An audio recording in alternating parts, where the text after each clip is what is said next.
Hello, I'm Jim, and welcome to Rallying in America, the Recce podcast. This podcast is an exploration of a rich history, the stories and memories of those who made and make rallying in America so great. Enjoy the show.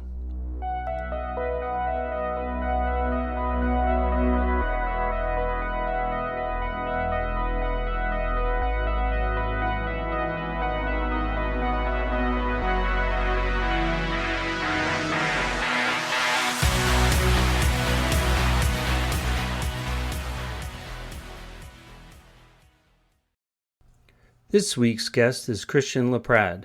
We talk about how he got started as a rally mechanic, working on kit cars, his epic journey to and from the Olympus Rally, and his love for building skateboards. Hey, how are you, Christian? Hey, Jim. Good.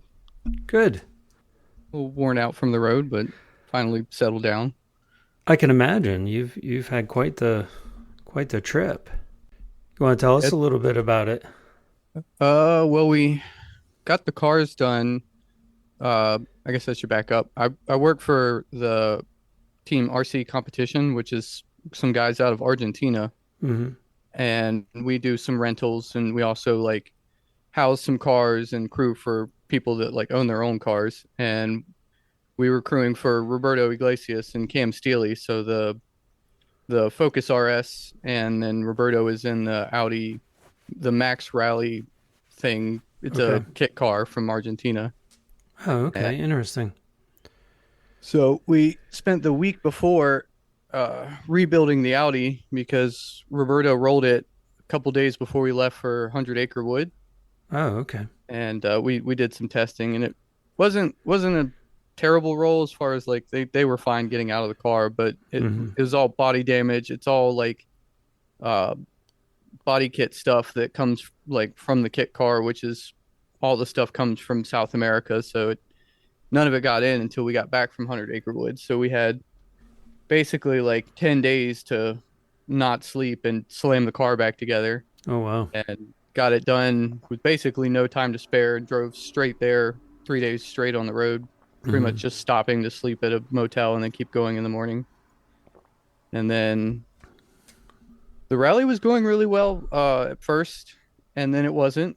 Both cars, unfortunately, lost their engines. Oh, wow.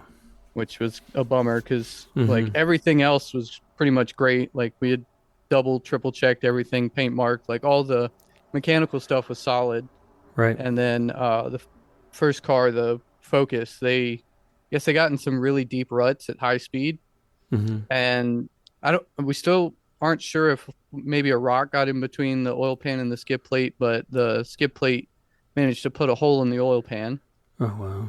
And they kept chugging along for probably, I'd say, at least another mile or two at full tilt before they realized they didn't have any oil pressure. Okay. So I'm sure the internals of that motor are going to look great when it's pulled apart. Probably all new bearings and rings, and hopefully the cylinder walls aren't scarred up, and all that stuff. And then the Audi was doing great until they were going along, and basically it felt like they instantly lost power. Maybe two of the cylinders had gone out, and so they just stopped. They didn't want to risk damaging the engine, and we went and got them.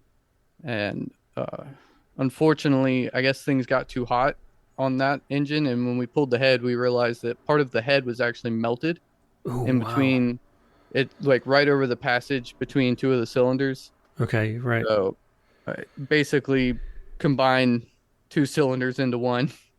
And then they lost compression. So yeah, that was a bummer because that's I think Roberto's first time in that car, and he was progressively doing better throughout the weekend. Okay. He's still getting used to all-wheel drive and getting used to having a lot of speed. So it's been a learning curve for him, and he was finally getting into a rhythm and getting comfortable, and then the engine kills itself. So wow, that's rally, as they say, but it was still really disappointing. So you made the trek all the way back to Kentucky in the same amount of time that we rushed to get there. Yeah, 3 days on the road. We basically left the cars at Roberto's in Washington, and Hmm. just pulled the motors out, threw them in the back of the truck, and drove straight back to the shop. And I'm sure tomorrow morning they'll start cracking into whatever they need to do on the rebuilds. Right. Okay. So yeah, both Figuring, engines. Yeah, with you. yeah, both of Okay. them probably going to need stuff we don't have, and just going to make, because the goal right now is to rebuild both of those engines, throw them back in the truck, and in like 2 weeks drive back and start putting everything back together for Oregon. Right. So you're going to need everything. Yeah, pronto, Yes. as soon as possible, and get them back together. Yeah. Which is going to be a fun time crunch. Yeah. Wow. And yeah, because it's about a month away, right? Yeah. Oregon Trail. Just about like 30 days, 28 days, something like that. Yeah. So how did you get into being a mechanic for Rally? Well, it, it started. How far back do you want to go? That's up to you. Because it kind of, there's a whole long snowball effect, I guess, of Okay. how I ended up where I'm at. But I was originally just a regular mechanic at a like a mom and pop shop, just Mm-hmm. small town, small shop, doing a lot of basic tune-ups, mostly old Subarus and Toyotas for old people that get their oil changed every 6 months and they put 1,000 miles on it. So just Right. easy piddly stuff. Right. And then I got into when I got into rally, I had been volunteering for a couple of years, but I was also doing rallycross locally at the same time.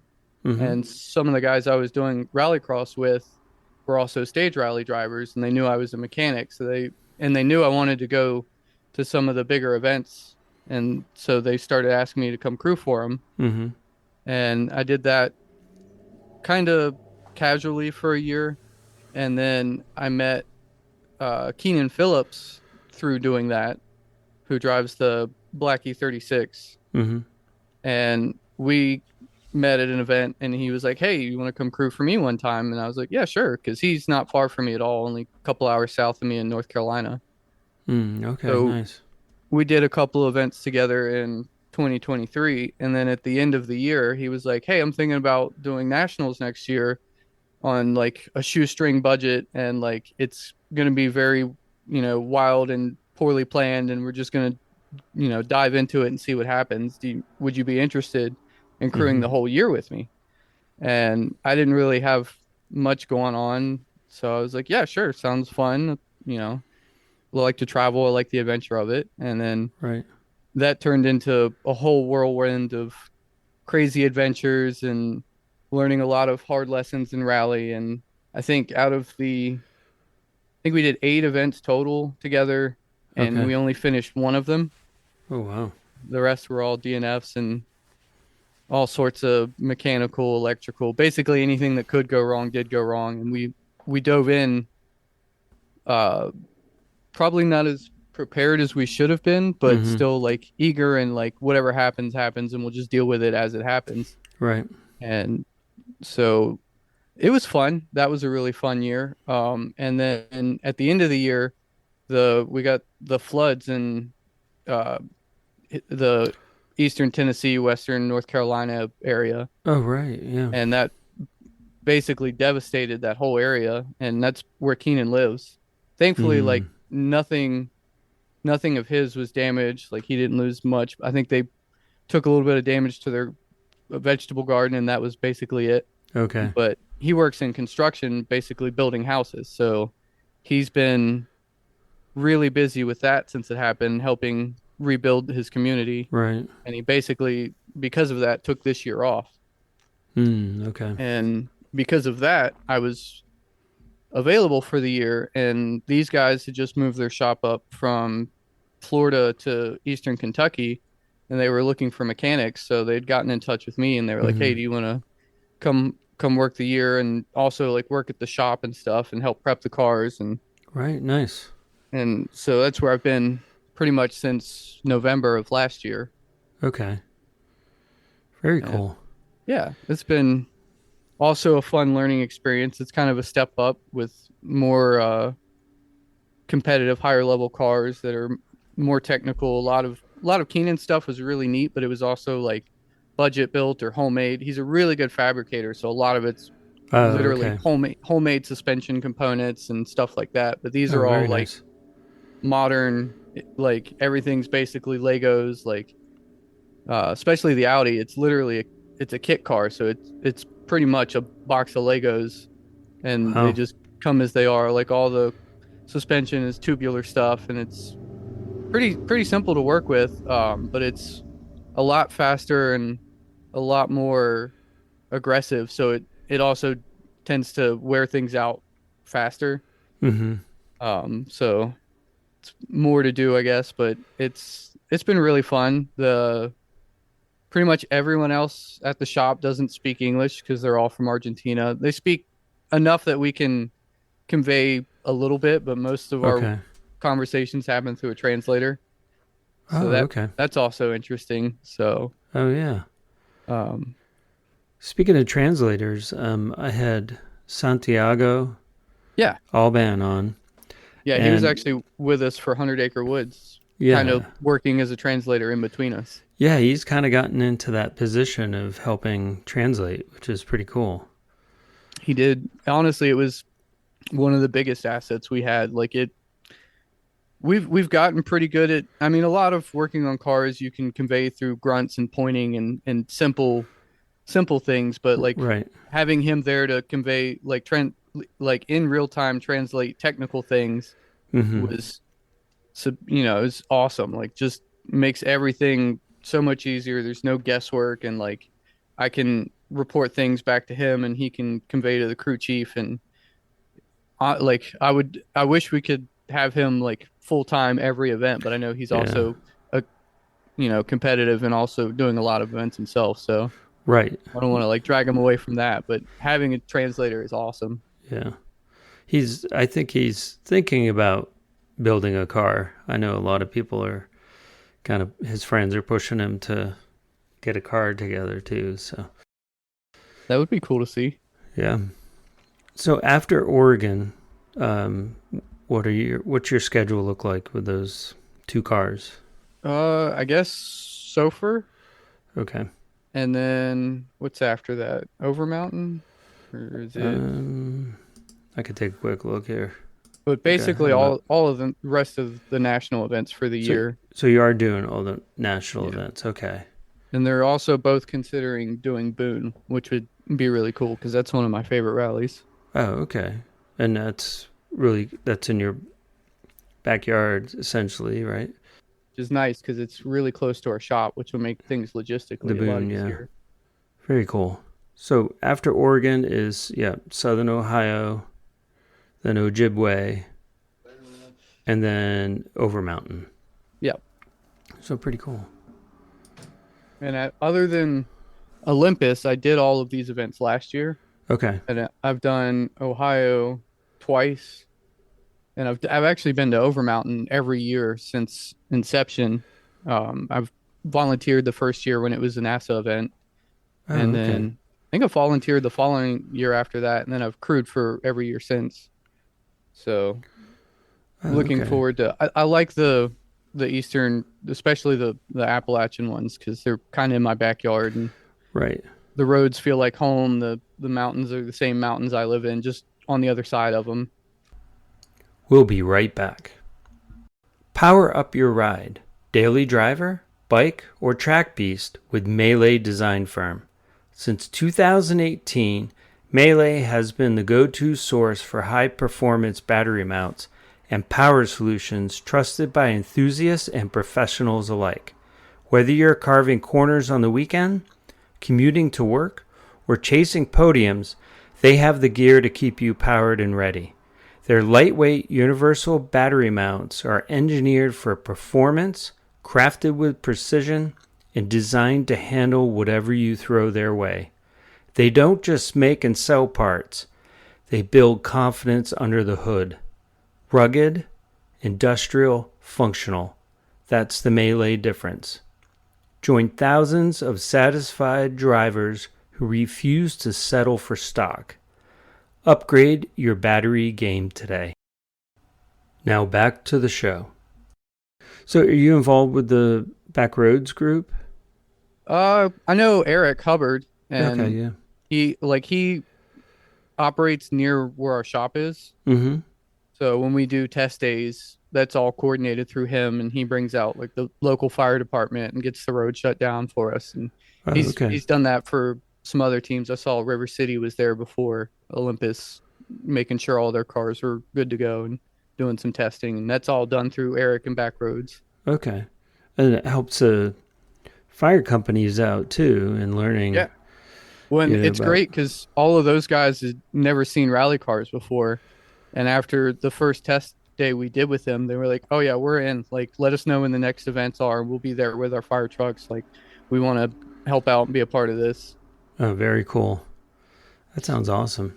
Yeah, and it's the Eric's been doing a really good job of, especially in that area of Kentucky, like Mm-hmm. getting the local community interested and involved, which is going to make hopefully the volunteer workforce large and make the events go really smooth. And then having like the fire department and the police already like on Yeah. board with everything makes the coordinating a lot easier. So Yeah. it's good to have him there for stuff like that. Yeah. I've tried to connect with Eric. I think it was a week or, yeah, last week. But I ended up in the ER twice last week. Oh So, no. yeah. So You okay? yeah, I'm much better. It's all related. I've got some spine issues and I've had some fusions, and it looks like I'm going to have another one. But yeah, I reached out to Eric and I hope to have him on the podcast He would be good. here soon. He's Yeah. good at talking. Very good at talking. Yeah. And they passed that bill in Kentucky. Yeah. That on paper is for side by sides, Yeah. but also it allows some other neat things like Europeans bringing over rally cars that normally wouldn't be allowed on the roads here. Right. I kind of doing my homework on it. It looked like it probably helped get rid of some or clear up some gray areas and Yeah. some of the laws for Kentucky for that. And that looks like he does that full time. So, Yeah, that's pretty much his job is just shaking hands and sitting in meetings and talking to the important people that, make having rallies easier and, make stuff like that happen. And he's doing not just the rally stuff, but the drift Appalachia stuff. mm-hmm. They're all involved in that. And then the 24 hours of Appalachia, which is like their version of the Gambler. Oh, very cool. So they're doing all kinds of stuff.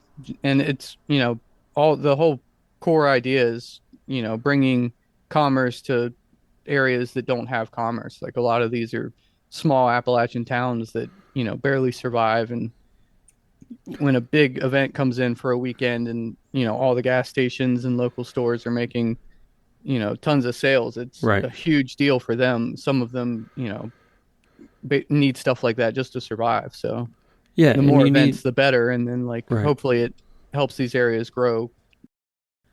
And you have that voice of someone who can help with any concerns, that the community may have.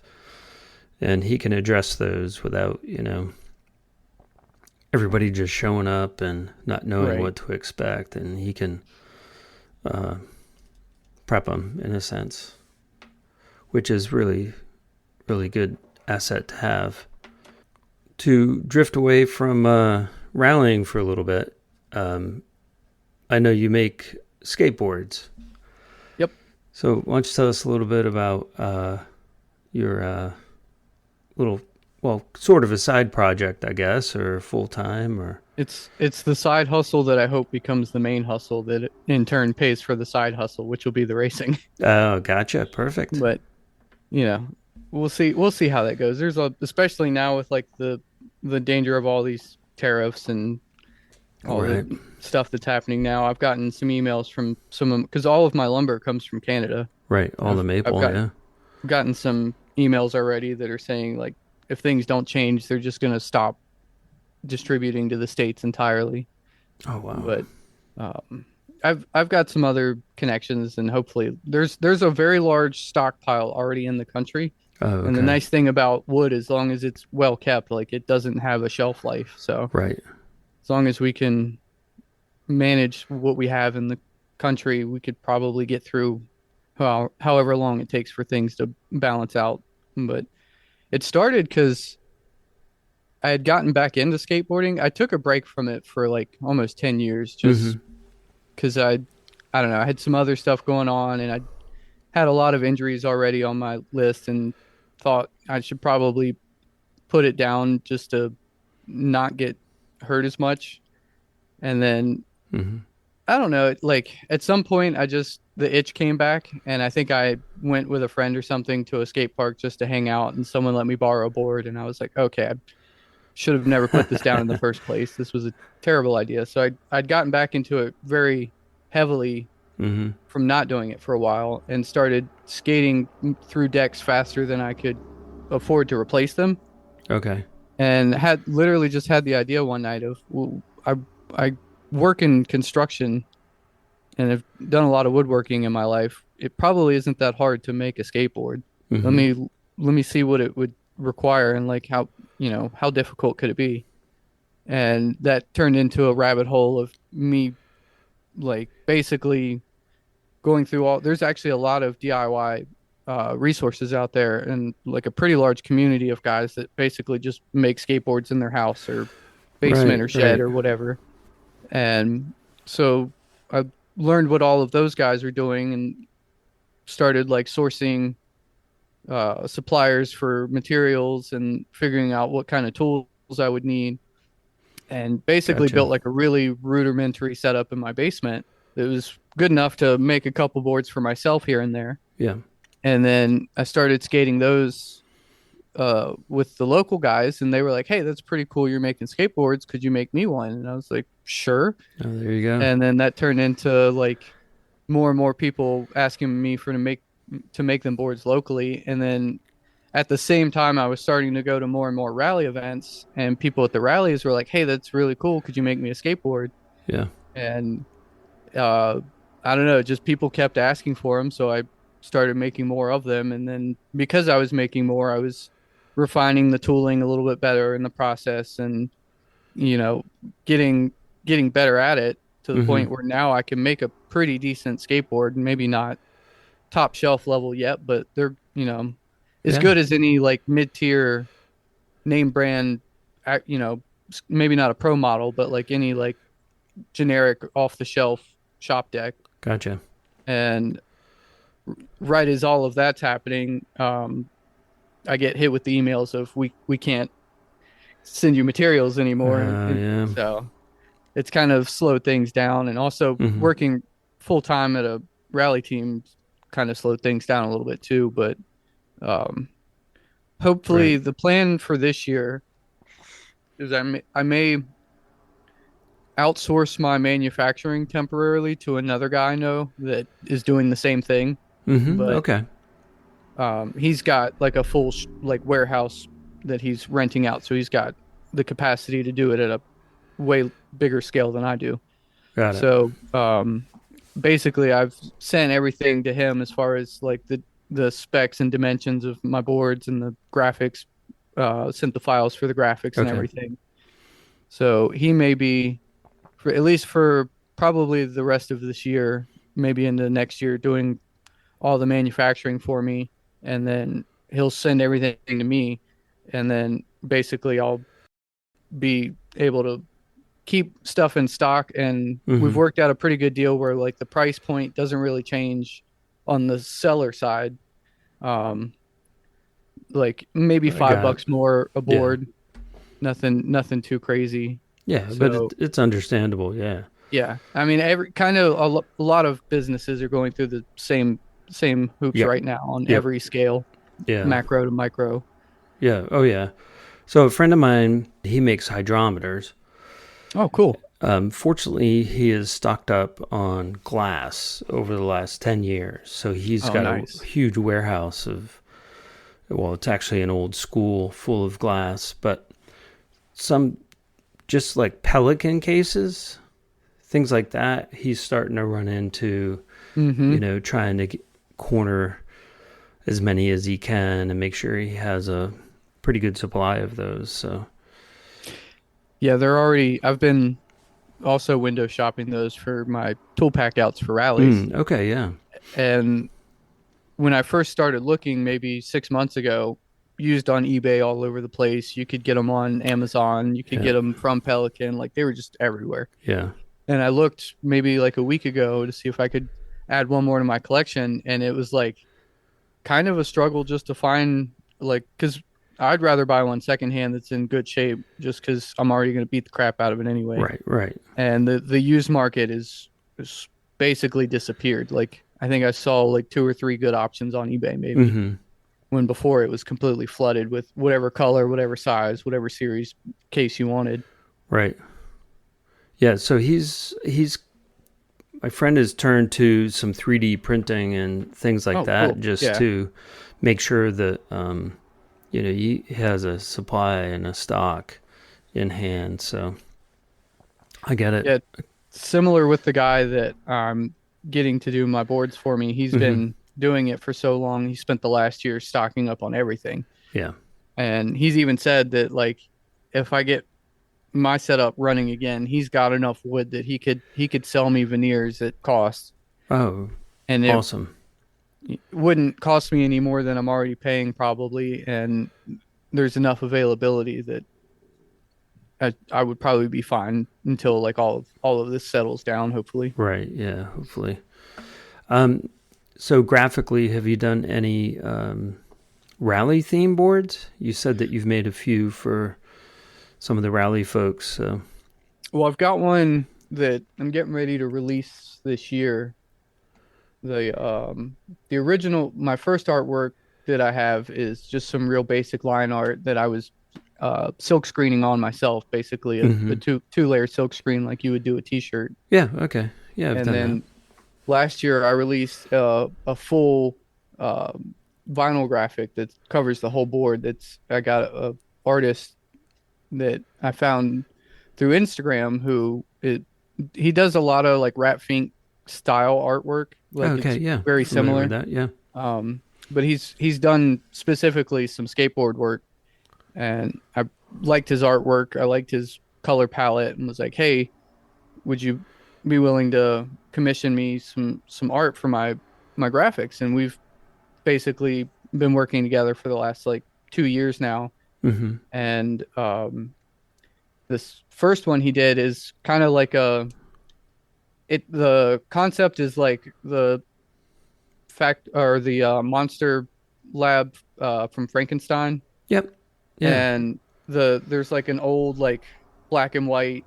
Uh, it's actually based off like a oil canvas painting, but it's like the scene from the old movie, the Oh, black and okay. white Yeah. movie, where he's like pulling the lever um, and instead of a monster on the table, it's a skateboard, Okay. Cool. and instead of Frankenstein, we've kind of Excuse like me. built this character that I guess we're calling him Bonehead. It's just Okay. like the Cool. generic name for him, but he's like a skinless skeleton, very Rat Fink style. Like there's brain goo like flying out of the back of his head, and like um he's like pulling the lever and bringing the skateboard to life. Nice. And on the second graphic, we actually have him driving my 96 Impreza, which is my rallycross car that I'm building into a stage rally car. Oh, awesome. And he's got like a skateboard in his hand. So like the concept behind that was like he's delivering a skateboard to the rally, Mm-hmm. basically. Oh, it And sounds like a then lot of fun. yeah, it's we he's very fun to work with, and I can Mm-hmm. throw crazy spitball ideas at him because I'm not artistic at all. I can draw a stick figure and it'll look terrible. Yeah. So I'll like send him like memes or like vague images and then like a written concept, and Mm-hmm. he can bring that to life without me having to really give too much artistic input. And pretty much every time I've worked with him, the first like test drawing he sent back has been exactly what I've asked for. So that's Perfect. been that's probably going to be a hopefully very long-term relationship because he's great to work with, Yeah. and I can just ask for anything and he'll spit it right out. So that's good to have. And then we've got one more. We got one that we're working on currently, but I'll wait till that one's done, and then probably post some Gotcha. teaser art. But it's gonna probably be a Fourth of July themed ish, like Independence Day kind of Mm-hmm. special. Um, Very cool. But yeah, he does all my artwork. I can't really do any artwork at all. I'm terrible at it. I can screen print fine. Yeah. That's not too bad. Yeah. But someone else has to do all the line work for me, and then I can make the screens. Well, I'm a graphic designer, and it's pretty much my day job. Oh, cool. And from his standpoint, your designer's standpoint, it's really nice for him, I bet, well, I know, to have someone like you that, you can communicate really well back and forth. Because as a graphic designer, a lot of times it's educating your client, your customer, and how the process is going to go. Like, look, Right. you may not necessarily like the first iteration, but it's a starting point so that we can start communicating and going back and forth, So sometimes that can be very difficult, or it can be very easy, as you mentioned, between the two of you. So that's a relief for him too, I'm sure, that you connect so well. So, well, coming up, you've got kind of crazy couple weeks coming. Are you going to be working on the engines as well, or? No, I pretty much work on everything but the engines. I'm kind of Okay. just the nut and bolt mechanic. I do all the like suspension setup and subframes and make sure everything behind the engine is tight and in place. Okay. So your And job is really going to come into play when you get back there and return. yeah, because So, we're gonna have to install the engines very quickly, and also re-prep the rest of the cars. Because we, after the rally, we did like I checked over some things here and there, mm-hmm. making sure like okay, no bolts are missing, like Right. these pieces aren't broken, and like things that were loose we took with us to replace. Like some suspension stuff came back with us, but Okay. we'll have to slam the engines in very quickly and then go through the rest of the car and make sure everything's good to go, and Right. then drive from Washington to Oregon, probably like with no time to spare. Right. Well, wish you and your team the best of luck and safe travels heading back there. Thanks. And we should circle around towards the end of the year, like after the national schedule is over, and just touch base and do a little short chat and see how your rest of the season went. Yeah, we could do like a whole before and after of how things ended up. Hopefully very well. Yeah, I hope so. I think it will. You seem pretty good and seem like everybody knows what they're doing and what their jobs are. So sounds like you guys will do just fine. Thanks again, Christian. I know you just literally walked in the door this evening and hopped on and took the time to chat with me, so I really appreciate it. Yeah. No, I'm happy to be here. All I right, love great. talking about rally stuff. Yeah, I enjoy talking about the skateboarding too. So have a good evening. Hopefully you can get a lot of rest this weekend. And Yeah, that's pretty much the plan. Rest up and mm-hmm. do Easter with the family, recover a little bit, and then go back at it. Awesome. All right. Take care. Yeah, We'll good talk talking to you to you. soon. Yep. All right. See ya. See ya.